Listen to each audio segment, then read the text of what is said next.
Nizamabad BRS నేతలపై MLC కవిత తీవ్ర ఆగ్రహం వ్యక్తం చేశారు. పార్టీ అగ్రనేతలను కార్యకర్తలు కలవకుండా కొందరు మాజీ ఎమ్మెల్యేలు అడ్డుపడ్డారని ఫైర్ అయ్యారు. తాను కార్యకర్తలను కలిసేందుకు వచ్చిన రకరకాల అడ్డంకులు సృష్టించారని మండిపడ్డారు. ఉద్యమంలో అండగా నిలబడ్డ నిజామాబాద్ జిల్లాలో బీఆర్ఎస్ ఓటమిపై ఇప్పటికైనా ఆత్మ పరిశీలన చేసుకోవాలని, లేకపోతే కఠిన చర్యలు తప్పవని కవిత హెచ్చరించారు. నిజామాబాద్ ఎంపీ సీటు గెలిచి కేసీఆర్కు గిఫ్ట్ ఇద్దామని కోరారు.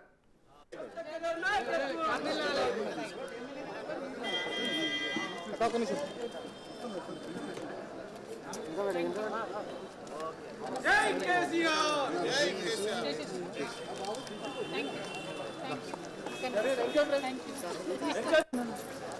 మేడం కొంచెం మేడం కొంచెం thank you okay madam happy new year అందరికీ.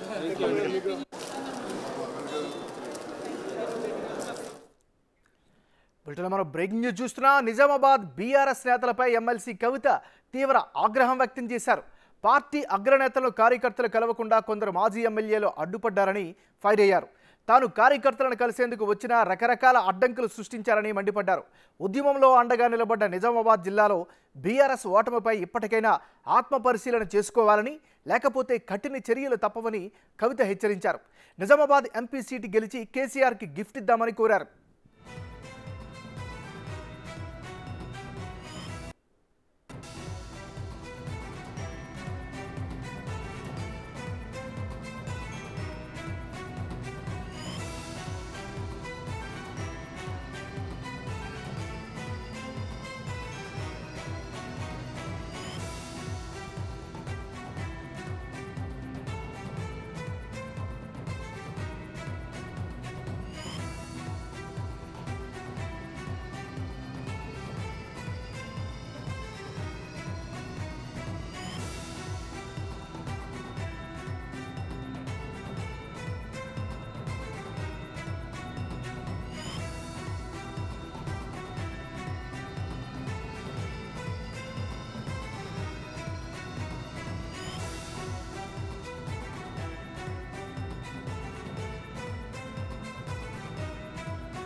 ఇక ఎమ్మెల్సీ కవిత చేసినటువంటి వ్యాఖ్యలకి సంబంధించి మరింత తాజా సమాచారం అందించేందుకు మా రిపోర్టర్ సైదులు లైవ్లో సిద్ధంగా ఉన్నారు. సైదులు, చెప్పండి, మీ దగ్గర అప్డేట్స్ ఏంటి? ఎస్ నాగరాజు, తెలంగాణ భవన్లో తెలంగాణ రాష్ట్రంలో ఉన్నటువంటి 17 లోక్సభ పార్లమెంటు సమీక్ష సమావేశాలు కొనసాగుతున్నాయి. అయితే ఈరోజు నిజామాబాద్ పార్లమెంటరీ సమీక్ష సమావేశం కొనసాగుతుంది. ఉదయం 11 గంటల నుంచి ఇంకా కంటిన్యూగా కొనసాగుతుంది. ఈ సమీక్ష సమావేశంలో కేటీఆర్, అదేవిధంగా హరీష్ రావు, కవిత ముగ్గురు కూడా పాల్గొన్నారు. అయితే కవిత మాత్రము నిజామాబాద్కు సంబంధించి కొన్ని పార్లమెంటు సమీక్ష పరిధిలో ఉన్నటువంటి అసెంబ్లీ నియోజకవర్గాలకు సంబంధించిన ఎమ్మెల్యేలు, మాజీ ఎమ్మెల్యేలు, ఎమ్మెల్సీలను ఉద్దేశించి ఆమె కొన్ని ఘాటు వ్యాఖ్యలు కూడా చేశారు. అయితే ఆ సమీక్ష సమావేశం నిర్వహిస్తున్న సమయంలో ఆమె కొందరిని ఉద్దేశించి మాత్రము మీరందరూ కూడా కింది క్యాడర్ను దృష్టిలో పెట్టుకొని ఎవరు కూడా ఈ మొన్న జరిగినటువంటి శాసనసభ ఎన్నికల్లో ఎవరు కూడా పనిచేయలేదని చెప్పేసి కూడా తను వ్యాఖ్యానించారు. అదేవిధంగా కార్యకర్తలు ఎవరైతే ఉన్నారో కార్యకర్తల సమస్యలు వినేందుకు కూడా మీకు ఓపిక లేదు, కనీసము వారు వచ్చి మాకు బీఆర్ఎస్ పార్టీ అధిష్టానానికి చెప్పుకునేందుకు కూడా మీరు అడ్డుపడ్డారని చెప్పేసి కూడా కొన్ని కీలక వ్యాఖ్యలు చేశారు. అదేవిధంగా ఎవరెవరు పార్టీ ఓటమి గల కారణాలు ఏంటి అనేది కూడా సమీక్ష చేయలేదు, కానీ ఆ గెలుపోటములకు సంబంధించి మాత్రమే మీరు ఆ సమీక్ష చేసుకొని ఇక్కడికి వచ్చారు తప్ప ఎందుకు కింది స్థాయి క్యాడర్లో మనం ఎందుకు ఓడిపోవాల్సి వచ్చింది ఏంటనేది కూడా తెలియదు. ఎందుకంటే నిజామాబాద్ అనగానే మనకి పార్లమెంట్స్ అనగానే గులాబీకి కంచుకోట.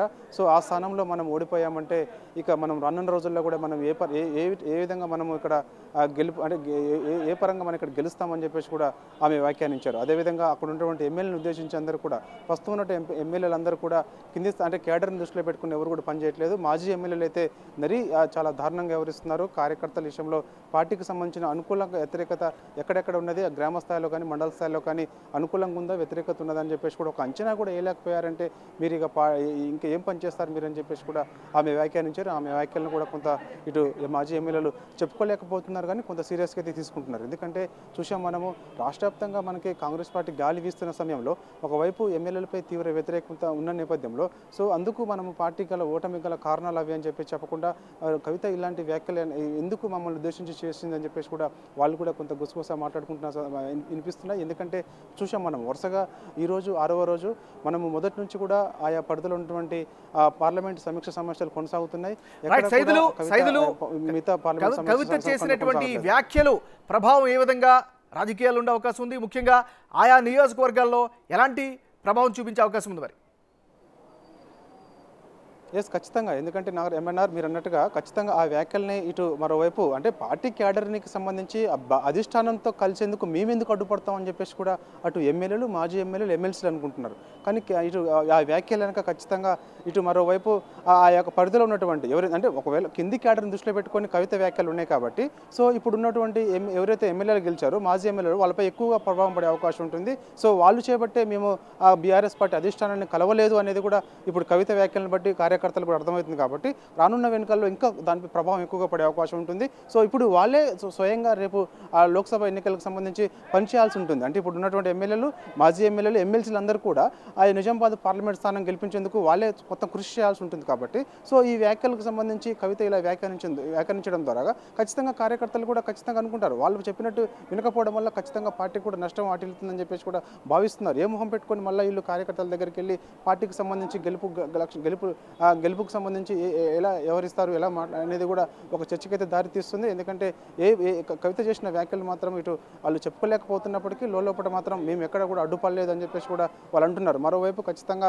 కార్యకర్తలను అంటే కార్యకర్తలు అధిష్టానాన్ని కలిసేందుకు అడ్డుపడ్డది మీరే అని చెప్పేసి పదే కవిత చేసిన వ్యాఖ్యలను వాళ్ళు బయటకు చెప్పుకోలేకపోయినా మాత్రం గుసగుస అనిపిస్తుంది. ఎందుకంటే కార్యకర్తలు రాబోయే లోక్సభకు సంబంధించిన ఎన్నికలను ఖచ్చితంగా దృష్టిలో పెట్టుకొని ఈ నాయకుల వల్ల పార్టీకి నష్టం కలిగిందని చెప్పేసి కూడా సో వాళ్ళు రేపు ఆ ప్రభావం ఖచ్చితంగా మరోసారి పడే అవకాశం ఉంటుంది. ఇక మరోసారి నిజామాబాద్ పార్లమెంట్కి సంబంధించి కూడా ఒక తిరుగుకు పోటీ ఉంటుందని చెప్పేసి కూడా చెప్తున్న నేపథ్యం కనిపిస్తుంది. అదేవిధంగా నిజామాబాద్కు సంబంధించి ఖచ్చితంగా మరి కాసేపట్లో అంటే సాయంత్రం 5 గంటల వరకు ఈ సమీక్ష సమావేశం కొనసాగుద్ది. సో 5 గంటలకి మీడియా సమావేశం కూడా ఉంటుంది. మీడియా సమావేశంలో నిజామాబాద్ ఎంపీ అభ్యర్థి ఎవరనేది కూడా ప్రకటన చేస్తారు. సో దాదాపుగా ఎంపీ అభ్యర్థి కవిత అని చెప్పేసి కూడా మనకి వార్తలు వస్తున్నాయి. సో దాదాపుగా ఆమెనే కన్ఫర్మ్ చేసిన తర్వాత ఇక ఇప్పుడు ఉన్నటువంటి వాళ్ళు ఏం ఆమెను గెలిపించడానికి ఏ విధమైన కృషి చేస్తారనేది కూడా చూడాల్సింది.